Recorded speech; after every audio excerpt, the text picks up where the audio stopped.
Bienvenidos a un nuevo micro Malvinas Memoria Viva. La 1160 tiene el agrado de llevarle a usted un nuevo capítulo de la causa que une a todo un país, nuestras Islas Malvinas. El propósito de cada encuentro será la de mantener viva la memoria colectiva en torno a la Guerra de Malvinas. Visibilizar testimonios, historias locales y nacionales relacionadas al conflicto, generar conciencia histórica y promover el diálogo intergeneracional. Además, acompañar el camino hacia un nuevo 2 de abril con contenidos que resignifican nuestra soberanía sobre las islas. Malvinas, Memoria Viva, novena entrega de este micro que dedicamos a nuestros héroes de Malvinas, a nuestros veteranos de guerra, de nuestra ciudad y del país, por supuesto. Micro que continúa con la historia del conflicto bélico entre Argentina e Inglaterra en el año 1982. El capítulo anterior recordábamos el hundimiento del crucero General Belgrano y continuamos con la historia en lo que tiene que ver con uno de los capítulos tal vez de mayor alegría, ¿no? Luego del suceso del 2 de mayo, en donde se rescatan a 770 náufragos del querido crucero General Belgrano. Algunos por más de 36 horas en las que los botes salvavidas se mantuvieron a la deriva en espera de ser rescatados. En su interior, los náufragos que intentaban por todos los medios mantener el calor pegándose unos a otros mientras el oleaje, frecuente, aunque no demasiado violento, los hacía subir y bajar constantemente. A continuación escuchamos el testimonio del segundo comandante del crucero General Belgrano, Pedro Galassi, narrando sus recuerdos luego del naufragio del crucero General Belgrano. Malvinas, Memoria Viva.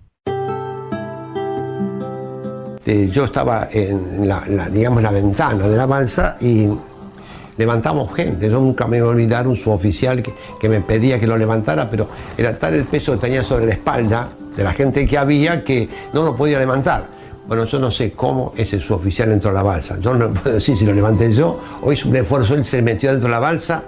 Y al final llevamos 32 hombres que correspondían 20 hombres. Así que nuestra balsa era una balsa que estaba, digamos, completa, que nos permitió tener un calor de hogar dentro de la balsa, no teníamos frío. En las balsas que embarcó menos gente tuvieron muchas dificultades. En fin, yo puedo decir de mi balsa cómo estuvo, porque a partir de ahí cada uno vivió una odisea totalmente distinta. Afortunadamente, las balsas salvavidas cumplieron su misión. A las 18:30 horas, cuando hacía más de una hora que el General Belgrano había desaparecido bajo las aguas, comenzó a arreciar el viento y a agitarse el mar. Esto generó una nueva amenaza para los náufragos, ya que los botes corrían el riesgo de voltearse y provocar la zozobra de sus ocupantes. Por esta razón, se cortaron las sogas que los mantenían unidos y eso motivó su inmediata dispersión. Media hora después, el viento se transformó en temporal, con ráfagas de hasta 120 km por hora, olas de 8 a 10 metros de altura y fuertes lluvias que provocaron nuevas tribulaciones para los sobrevivientes.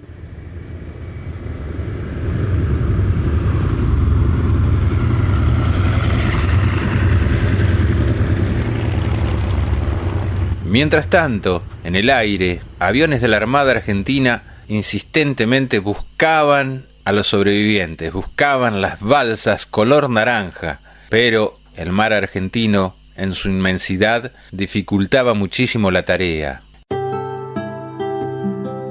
Surge el tema del consumo de combustible. El capitán Pérez Roca pregunta a la dotación qué hacían. Y la dotación, evidentemente, en ese espíritu humanitario que pone al riesgo hasta las propias vidas, que son muchas veces ha pasado esto en la guerra, dice continuar. Y ya prácticamente estaban quedando sin lotería y surge un informe del radiooperador donde dice que escucha mi voz y dice dónde estamos. De esa forma, él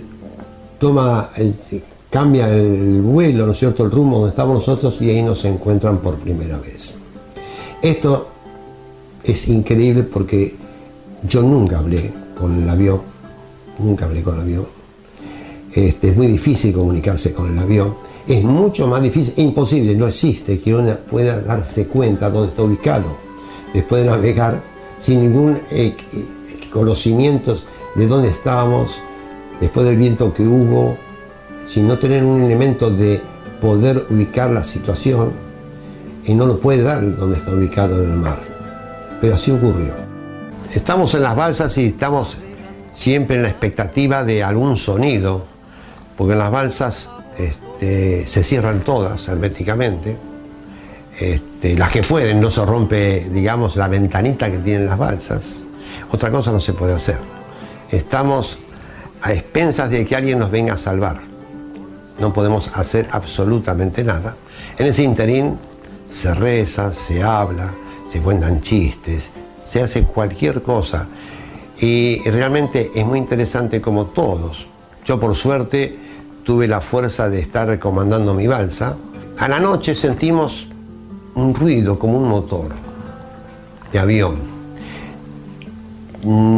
Las circunstancias que uno vive ahí no son muy favorables para poder hacer un análisis, porque estamos un poquito todos medio perdidos, hay que decir lo que es. Es decir, no es fácil analizar cosas, se actúa instintivamente. Y yo no sé si era un avión o era un murmullo del rezo de la gente, porque era una cosa lejana. Evidentemente era un Neptune, avión de búsqueda, que era el Neptune 212, que salió en búsqueda nuestra, pero no pudo penetrar las nubes por la tormenta que había. Entonces regresó nuevamente a Ushuaia sin tener ninguna novedad de nuestra búsqueda. Era muy difícil. El temporal que nos azotó y que evidentemente también estaba en el aire hacía muy difícil navegar tanto en superficie como en el aire. Al mediodía puede haber diferencias de horas, ¿no es cierto? Pero sentimos un murmullo de avión que era el Neptune 211, después supimos, y evidentemente ahí abrimos digamos, la ventanita de la balsa y yo me di cuenta que era un avión Neptune que nos venía a buscarnos. Y bueno, es un indicio que podríamos salvarnos. Si no venía el avión y transcurrían las horas y los días, nuestra suerte estaba echada.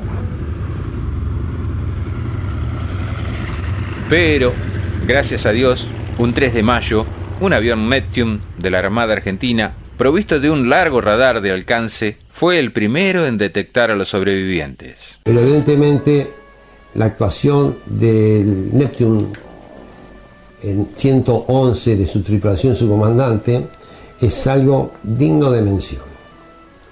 El Neptune, a pesar de que nos había avistado, quedó orbitando alrededor nuestro para que los buques que estaban buscándonos también pudieran acercarse y vernos a nosotros. Una vez que los buques comunican que nos habían avistado recién, el capitán Pérez Roca toma rumbo a su aeropuerto de Ushuaia y llegan prácticamente con los gases del combustible, pues no tenían ya ni combustible.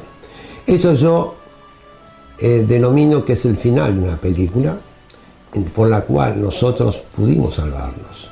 Si este avión Neptune 211 a cargo del capitán Pérez Roca no nos hubiéramos avistado, y hubiéramos tenido que estar en el mar, a expensas del mar y la meteorología que es terrible en esa zona, creo que nuestra vida hubiera sido muy comprometida y creo que las bajas habrían sido mucho más grandes. A las 16 horas llegó a la zona el primer barco de salvamento, el aviso Ara Gurruchaga, que de inmediato comenzó a levantar a los hombres que se mecían en el interior de las balsas. Una hora después, cuando comenzaba a desatarse un nuevo temporal, hizo lo propio el Ara Bahía Paraíso, seguido por el Hipólito Bouchard y el Piedrabuena. Como dato curioso, el bote del capitán Bonzo fue el último en ser recogido. En esos momentos, los relojes señalaban las 16 horas del 4 de mayo. Cuando me encontré con el capitán Bonzo, fue una alegría mutua. Yo con el capitán Bonzo, como había sido mi comandante anterior, cuando yo fui comandante del buque San Antonio y el comandante de división, teníamos una amistad dentro de lo que se llama una amistad en las Fuerzas Armadas, que lo hace el tener un cierto contacto o mismo sentimiento de ciertas cosas, a uno lo va acercando, lo va haciendo el feeling va a ser distinto. Nos abrazamos y no dijimos más nada, era poco lo que se tenía que decir. Mi familia estaba en Buenos Aires, así que el efecto de la primer encuentro con mi familia ya había hecho por teléfono, sabían que yo me había salvado, había pasado un tiempo, no quiere decir que esto se generalice como tomaron las personas el encuentro con su familia, porque cada uno lo tomó como quiso. Para mí, esto había pasado, habíamos cumplido con nuestro deber.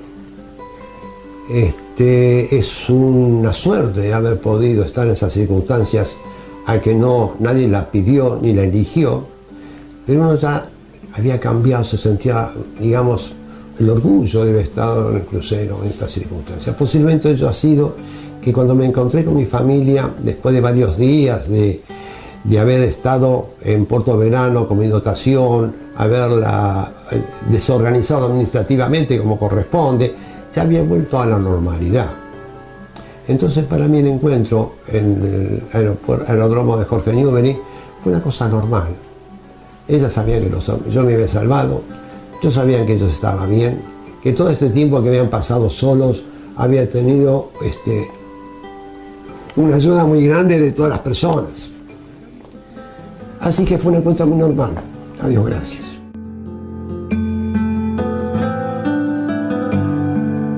Malvinas, memoria viva. En aquel mediodía del 4 de mayo, provenientes de la ciudad de Ushuaia, llegaban los primeros sobrevivientes del crucero General Belgrano. A bordo del avión Fokker F-28 de la Armada Argentina, aterrizaba en la base aeronaval Comandante Espora parte de la tripulación del crucero General Belgrano para reencontrarse con sus familias y sus seres queridos. Esta es la crónica periodística de aquel día. Las 12:15 se produce la llegada de un avión de la Armada Argentina, un Fokker F-28. Procede de Ushuaia y transporta a parte de los tripulantes del crucero General Belgrano, que fueron rescatados en el extremo sur del país. Bajan la escalerilla del avión, el avión precisamente Islas Malvinas. Allí se produce el descenso de algunos de los tripulantes. Saludos, abrazos, después del exitoso rescate. Los primeros tripulantes del crucero General Belgrano que han descendido del Fokker F-28, familiares de algunos de los tripulantes que han llegado aquí y a los que se les está en este momento dirigiendo. Y acá se repiten las escenas de emoción. Abrazos entre los familiares, las escenas de emoción.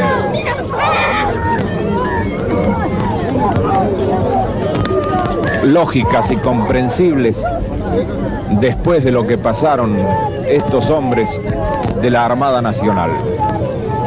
Hay llantos, hay gritos, hay lágrimas, en este caso lágrimas de alegría, por haberse reencontrado con seres queridos de los que no se sabía hasta hace algunas horas qué podría haber pasado. En este momento, la emoción del reencuentro.